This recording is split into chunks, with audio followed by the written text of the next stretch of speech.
Bonjour ou bonsoir à vous tous, dépend là où vous êtes. Et ce soir, nous allons continuer notre série d'enseignements que nous sommes en train de faire en titré « La présence de Dieu ». Alors, pour moi, c'est un privilège de parler avec vous encore dans ces 5e sessions. Je m'appelle Suresh Kuna, comme vous le savez, certains parmi vous à moi. Et nous sommes en train de voir la présence de Dieu, comment faire de la présence de Dieu une réalité présente dans votre vie. Aujourd'hui, la session d'aujourd'hui, ce sera un peu introductoire afin de nous introduire dans une autre dimension de compréhension en ce qui concerne la présence de Dieu. Pourquoi la présence de Dieu est si importante? Parce que souvent, des fois, nous avons plusieurs mots donnés pour la présence de Dieu. Par exemple, l'onction, ou la présence, l'onction est là. Il y a plusieurs autres choses qu'on dit, mais nous allons voir la présence de Dieu dans sa totalité, dans un sens, si c'est possible, dans ces leçons, et nous allons continuer jusqu'à ce que nous avons, nous avons épuisé ce que Dieu est en train de nous donner. Mais les buts même, je dois vous rappeler, les buts même de cette rencontre, de cet enseignement, ou cette série d'enseignements, c'est que se trouve dans l'histoire de David. Vous vous souvenez comment David, c'était quelqu'un qui était vraiment prophétique, quelqu'un qui était vraiment un grand roi. Il était aussi un bien-aimé parce que Dieu l'appelle un homme selon son cœur. Et rappelez-vous que Dieu aime ce qui lui ressemble. Vous voyez, dans une autre façon de dire, la qualité de Dieu en nous apporte plaisir à Dieu. Parce que là, on peut l'appeler la volonté de Dieu ou les desseins révélés de Dieu. Maintenant, parlons de tout ça pendant que nous sommes en train de parler. Aujourd'hui, je voudrais parler un peu sur l'attente de la rencontre, mais avant cela, comme je viens de vous dire, nous allons pensons un peu quelques instants. Pourquoi est-ce que nous voulons que la présence de Dieu soit une réalité permanente parmi nous? Et quand je dis c'est la permanente, ce que je suis en train de dire, c'est par exemple, nous allons expériencer ou goûter la présence de Dieu dans un culte. Par exemple, dimanche, tout le monde, pendant l'adoration, la prière ou les autres moments, il y a des choses qui se passent en nous. Parce que notre esprit est en train d'échanger avec la présence divine qui est présente. Et parfois, cela peut s'accroître, augmenter en mesure. Et tout cela, nous sommes en train d'interagir avec ça. Et même quand nous sommes sortis des cultes pareils et que nous entrons chez nous, nous découvrons qu'il y a certains changements. Cela nous fait réfléchir parfois avant d'agir parce qu'il y a quelque chose qui s'est passé. Et je parle maintenant par là, je suis en train de parler d'une présence que nous pouvons rencontrer et les effets de cette présence que nous emportons avec nous hors d'un culte. Et moi, je pense que Dieu ne veut pas de ça simplement. Parce que quoi que ça est bon, rappelez-vous, il n'y a rien de mauvais dedans, c'est très bien. Nous sommes supposés rencontrer Dieu d'ensemble, dans l'esprit communautaire avec les autres, pas seuls. Nous sommes supposés de goûter non seulement la grâce que Dieu nous donne, mais la grâce que Dieu donne à mon frère, à ma sœur, et être dans un sens plus complet, être partie de ça. Mais, quoi que cela est vrai, Dieu, dans son dessein pour l'homme, il avait toujours prévu que sa présence soit une réalité permanente dans nos vies, dans nos cœurs. C'est ainsi que David, qui a marché, qui avait une marche proche avec Dieu, il a parlé de ça. Un jour, il a fait venir comme il était prophète, il s'entourait avec des prophètes. Il y avait Ido qui était à côté de lui, il y avait certainement Zacharie, il y avait Nathan. Nathan, je pense qu'il était un peu plus principal, un prophète principal, plus important dans le sens de son rang spirituel. Alors, David était en train de tenir cette conversation avec Nathan, et il disait, Nathan, j'ai une certaine souci. Et les soucis en est ceci. Il dit que, vous voyez, tu vois, moi j'habite dans un château, dans un palais, des cèdres. Et par là, il voulait dire que c'est cher. Vous voyez, c'est bien construit avec des choses de valeur, des éléments de valeur. Alors, il dit que moi j'habite dans cette palais. Mais l'arche de l'Éternel, encore une fois, symbolise la présence de Dieu. En effet, la Bible nous dit plusieurs fois que Dieu s'étant intronisé, il est sur son trône, entre les chérubins, sur l'arche, cet endroit qu'on appelait la propitiation, là où on jetait du sang, des sacrifices, un peu. Dieu était intronisé là. Voilà, c'est ce que la Bible nous dit. Alors, quand nous parlons de l'arche, nous parlons de la présence de Dieu. Ok, maintenant, nous aurons une session là où nous allons parler un peu de l'arche et extracter les principes pour bâtir la présence dans nos vies. Ça, c'est le but. Alors, David dit que moi, j'habite dans un palais fait avec des cèdres. Mais l'arche de Dieu, qui est la présence de Dieu, habite dans une tente. Dans une tente. Alors, il y a deux choses dedans. L'idée, c'est quoi? Une tente, premièrement, ce n'est pas permanent. Nous allons parler de ça tout à l'heure là. Alors David, ce qu'il disait, c'est que je vais construire un palais pour Dieu. C'est ainsi que quand le temple a été construit, et dans la prière des dédicaces de Salomon, Salomon a dit, je construis un palais, pas seulement une maison, la maison de Dieu, mais un palais pour les grands dieux. Alors, vous voyez ce qui se passe ici. Donc David est en train de soucier comment déplacer la présence de Dieu de la tente, qui signifie un demeure temporaire, à un endroit là où les choses seront permanentes. La présence de Dieu sera permanente. Les gens peuvent aller rencontrer, expériencer Dieu, toucher et goûter Dieu. Vous voyez, ça c'est très très important. Et maintenant, les soucis que David a, ce n'était pas son souci seul à lui, ou à lui seul. Parce que si nous regardons la parole de Dieu, par exemple, si nous regardons la conversation de Dieu avec Moïse, Dieu disait à Moïse, quand tu vas faire entrer le peuple d'Israël dans les pays Canaan que j'ai promis, il dit ceci, il dit, je vais te montrer un lieu où je vais placer mon nom. Et là, c'est là que vous allez apporter toutes les offrandes, tous les prémices, toute votre adoration. Et non pas partout, ça et là, dans tous les coins. C'est-à-dire, il y aura un endroit que Dieu va choisir pour rendre, et en effet, les mots non là-bas, c'est aussi, encore une fois, les mots présence. C'est bon, c'est associé avec présence. Il y a trois mots qui marchent ensemble, que nous allons peut-être répéter un peu, parce que nous avons touché en partie. Les mots face, qui représentent les mots présence, duquel est traduit les mots présence, la présence de Dieu, c'est la face de Dieu, pané, et les mots, deuxièmement, le nom. Le nom aussi, encore une fois, c'est la présence, parce que Dieu avait dit, je vais placer mon nom, mais en effet, ce qui est entré, c'était la gloire, la nuée, et troisièmement, c'est la gloire. La gloire nous parle de deux choses. Il y a des dimensions de la gloire, dans cette définition de la gloire. Les mots en hébreu, c'est kabod, ou kavod. Les mots en grec, c'est doxa.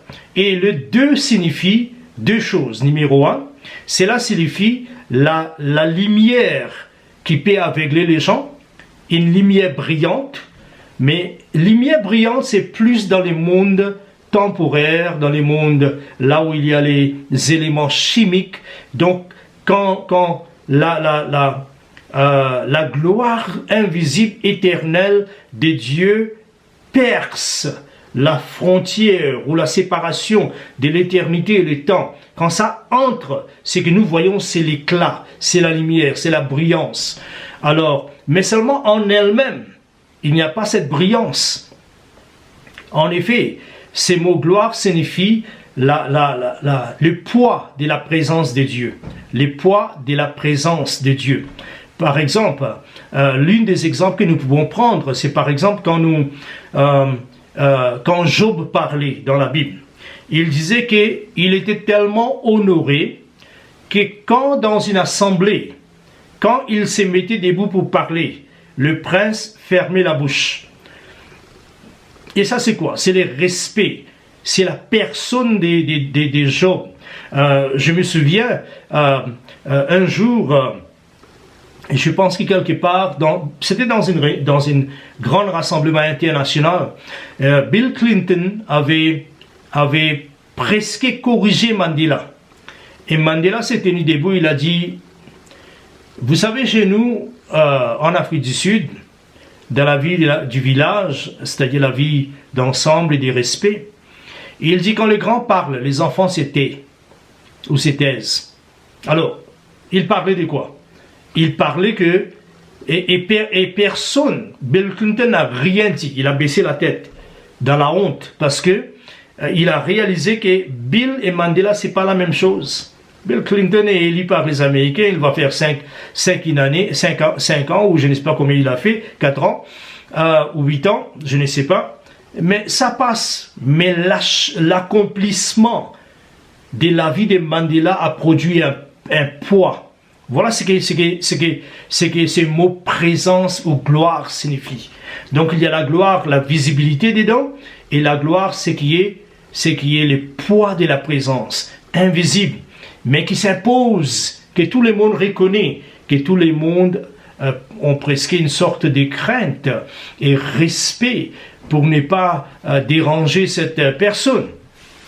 Alors, voilà ce que nous sommes en train de parler. Donc, le but de tous ces enseignements, c'est que nous voulons faire de la présence de Dieu, comme David voulait, une présence permanente dans nos cœurs, afin qu'on ne touche pas cette présence seulement dans le culte, mais dans les voyages, dans le boulot. Nous voulons que dans notre boulot, notre monde soit saturé de la conscience de cet être divin, éternel, infini, qui est là, mais qui vit au travers de nous. Donc nos paroles deviennent quelque chose de respectable. C'est comme ça que nous devons vivre. Nous pouvons vivre comme ça. Il y a une histoire de Frankl. Frankl, c'était un des Juifs qui a connu le Seigneur après.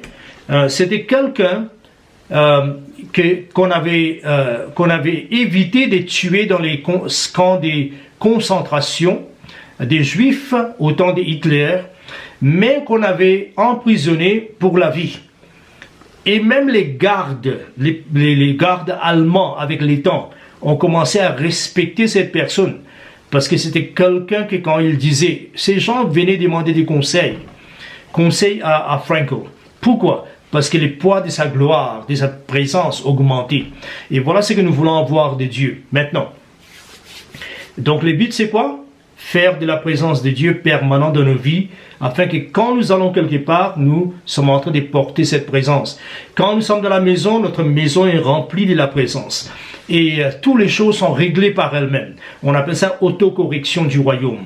Quand la présence de Dieu règle les choses, les comportements de nos enfants, la façon de penser, les mentalités sont corrigées et tout ça. Maintenant, nous allons entrer maintenant dans cette partie et je ferai une dizaine de minutes parce que je voudrais réduire un peu les temps de notre communication entre 25 à 30 minutes, pas toujours 30 minutes. Alors aujourd'hui peut-être, nous allons voir dans 10 minutes, 25 minutes alors.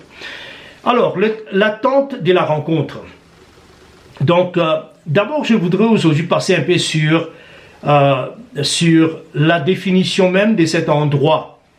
Et je voudrais vous parler un peu des protocoles que Dieu a établis pour aller dans la présence. Ça, c'est très important. Rappelez-vous que dans des livres tels que Lévitique, c'est un livre qui démontre 3 sortes de lois. Il y a la loi morale, qui vient en effet des chapitres 20 des Exodes, les 10 commandements, et puis amplifié. Et puis il y a donc la loi morale qui existe encore aujourd'hui et nous devons l'obéir. Il y a la loi civile, c'est-à-dire régler les problèmes entre des frères, toutes les autres lois, disons, qui gèrent notre vie civile. Et troisièmement, il y a la loi cérémonielle. Aujourd'hui, ça a changé. La loi morale, en effet, nous obéissons Dieu et par là, nous accomplissons même certaines lois de notre pays. Par exemple, ne pas voler et ainsi de suite. Ok? Donc, c'est la loi morale. La loi civile est entièrement entre les mains de Dieu. Et nous sommes appelés à obéir cela. Pardon, entre les mains du gouvernement. Nous sommes appelés à obéir toutes les lois qu'ils vont mettre, à l'exception des lois qui vont enfreiner ou violer ou enfreiner les principes de la parole de Dieu.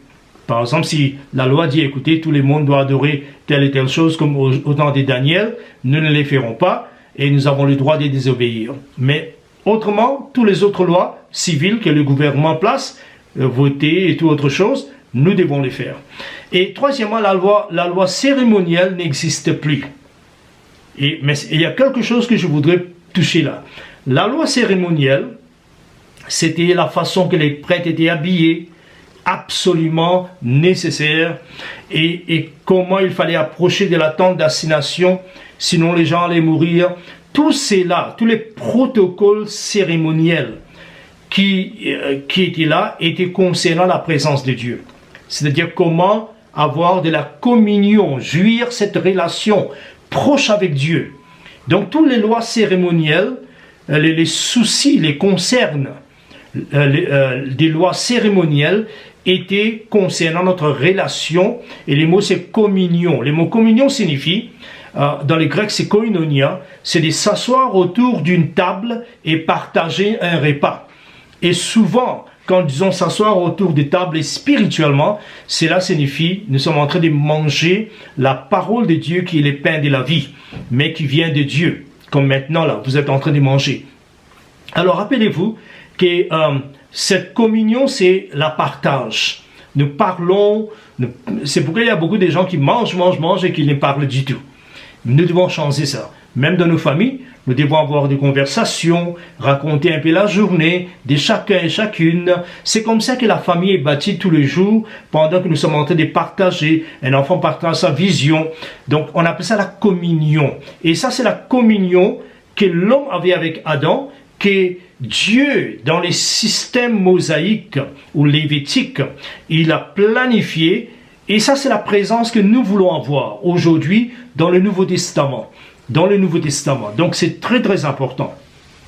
Alors, Dieu avait un mot qu'il avait utilisé, et je vais commencer par là, mais ce que je vais faire aussi, c'est, je vais commencer par là, mais ce que je vais faire aussi, c'est peut-être utiliser ces mots comme étant en tête, et après nous allons expliquer 3 mots. Donc, les premiers mots, c'est l'attente de la rencontre. Donc, dans l'Ancien Testament, il y avait un lieu, par exemple, avant qu'il y ait les tabernacles. Vous savez, les tabernacles avaient 3 parties. La partie très saint et les parvis. Mais avant que cette tente, cet tabernacle soit bâti, Dieu avait dit à Moïse, place une tente en dehors du camp. En dehors du camp. Donc tout le monde, des millions de gens sont campés dans cette parase. Vous allez une centaine de mètres en dehors, là où il n'y a personne, et vous allez placer une tente. Et la Bible nous dit, il avait fait cela, et le lendemain, la Bible nous dit, la nuée couvrit cette tente, et Moïse a compris que Dieu voulait parler avec lui. Il est allé à la rencontre de Dieu. On appelait cette tente la tente de la rencontre. Ok, la tente de la rencontre. Plus tard, cette tente s'est transformée dans cette grande tabernacle qui avait 3 parties. Et qu'est-ce qui s'est passé? Cette tente là-bas, cette fois-ci, est devenue les tabernacles qui habitaient au milieu, dans le centre de tous les tribus campées. Pourquoi est-ce qu'avant on n'a pas pu faire cela? Maintenant on a pu placer cela au milieu des gens. La raison pourquoi? Parce que quand la tente était en dehors là-bas, personne ne pouvait approcher là-bas à moins que Dieu permet. Ok? Donc il n'y avait pas de système pour introduire l'homme dans la présence de Dieu. Pas de sacrifices, pas de sacrificateurs, pas de cérémonies, pas le sang des animaux. Donc personne ne peut approcher là-bas. Il s'approchait de Dieu. Moïse allait consulter Dieu. Et après quoi? C'était comme ça. Vous comprenez cela. Mais tout a changé. Quand ils sont arrivés à Sinaï, Dieu a donné la loi et il a donné les désignes, les schémas, l'architecture d'une autre tente, d'une autre tabernacle. Et dedans, il y avait 3 parties. Et il y avait tout un système de sacrifice qui était médiateur. Donc, vous passez par le système de sacrifice, lavez vos péchés et entrez dans la présence de Dieu. Donc, les systèmes qui est sacrificateur, les animaux, les tabernacles, la façon que les tabernacles est bâti, tous les bassins d'eau, là où on doit se laver, les autels, tout cela étaient les systèmes qui allaient filtrer tous les mal de l'homme afin que l'homme puisse consulter et entrer dans la présence de Dieu. Pour ne pas tarder, je vais expliquer maintenant quelque chose. Ces mots, tente de la rencontre, il y a 3 mots hébreux qui définissent 3 choses, par là nous allons terminer, qui définissent 3 choses que nous devons porter l'attention. Ces 3 mots sont utilisés pour désigner la tente de la rencontre, et chacun de ces mots porte une signification particulière.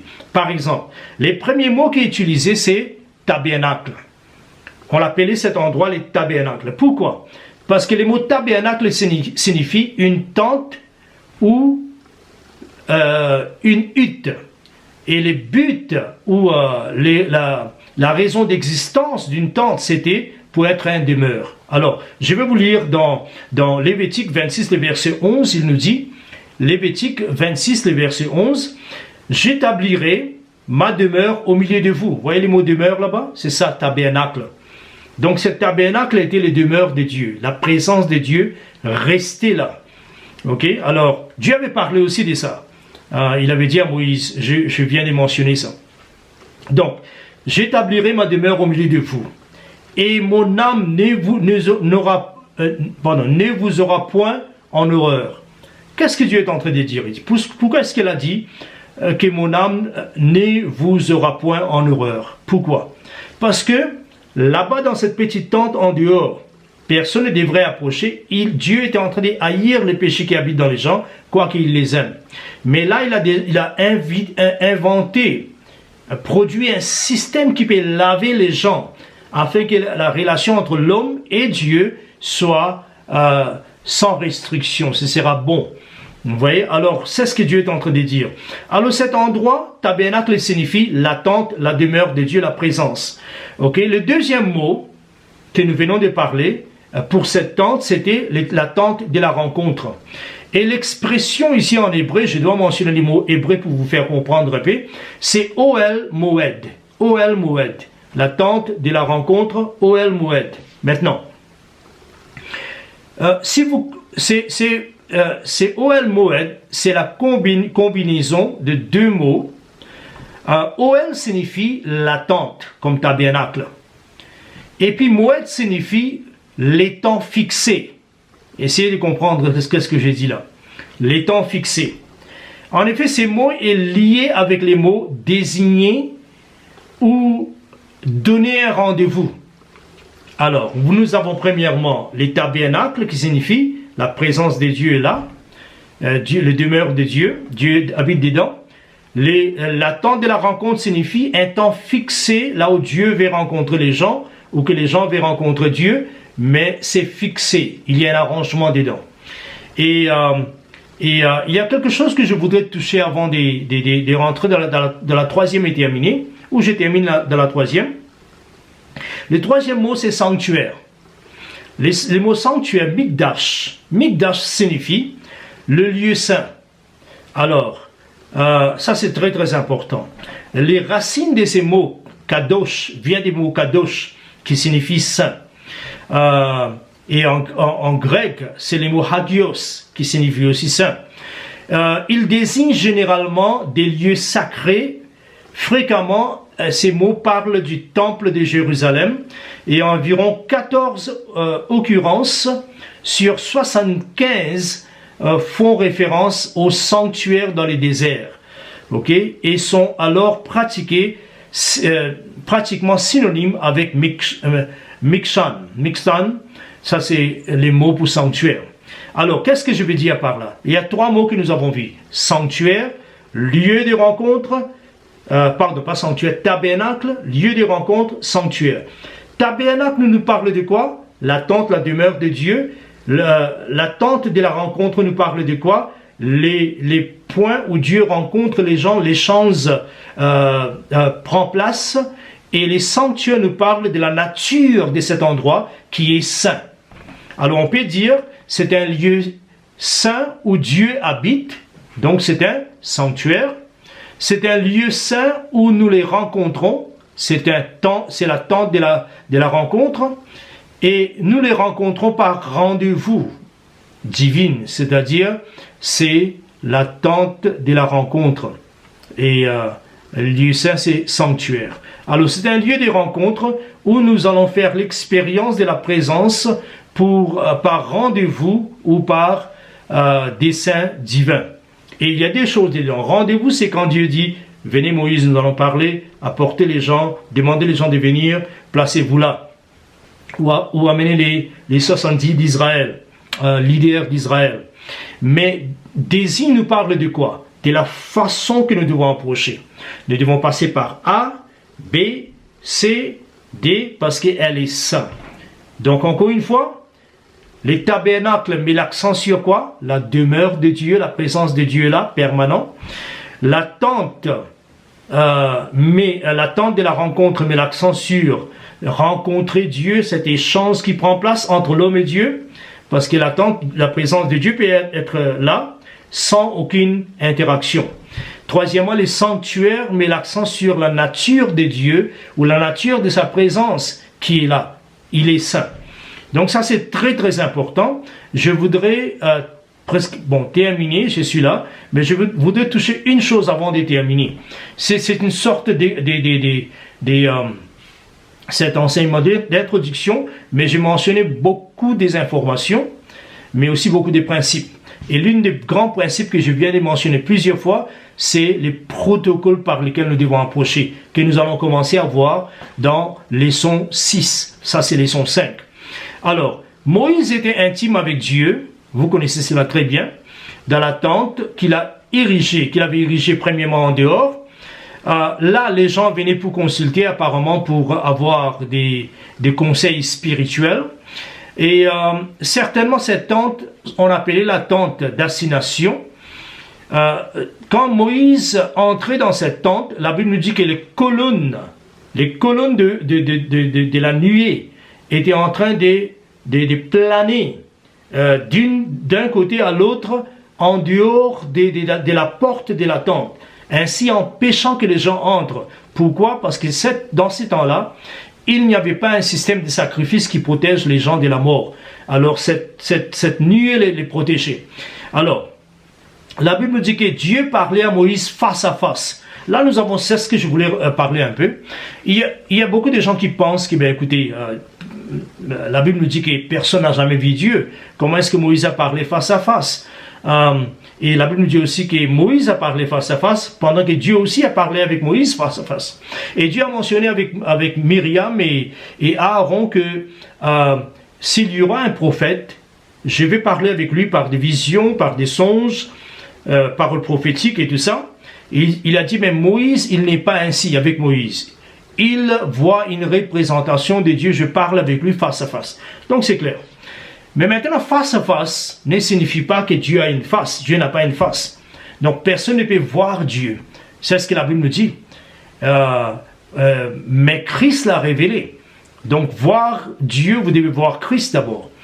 Mais les mots face à face, c'est encore une fois, je dois vous rappeler que les mots face dans l'hébreu, c'est les mots pané, qui signifie présence, qui est traduit présence. Donc nous pouvons dire que Dieu a parlé avec Moïse, présence en présence. Et cela simplement signifie que si Moïse avait un problème chez lui le matin, et que sa vie était préoccupée par les troubles de ce problème, vous voyez que partie de son être, son attention serait là-bas.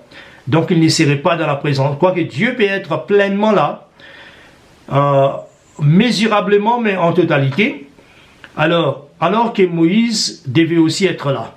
Donc face à face signifie Dieu et nous ensemble, nous sommes entièrement disponibles devant lui et notre oreille est ouverte et attentif à ce que Dieu est en train de dire. Donc c'est là que je voudrais terminer. Et la semaine qui vient, donc dans la session 6, nous allons commencer à entrer et voir les protocoles spirituels pendant que nous sommes en train de faire de la présence de Dieu une réalité permanente. Voilà, que Dieu bénisse. Pour moi, sur Esgouna, c'est là que je termine. Et je prie que le Seigneur et la grâce du Seigneur soient avec vous et que ces enseignements puissent vous enrichir et vous approcher de Dieu. Que Dieu vous bénisse et à bientôt dans la 6e session.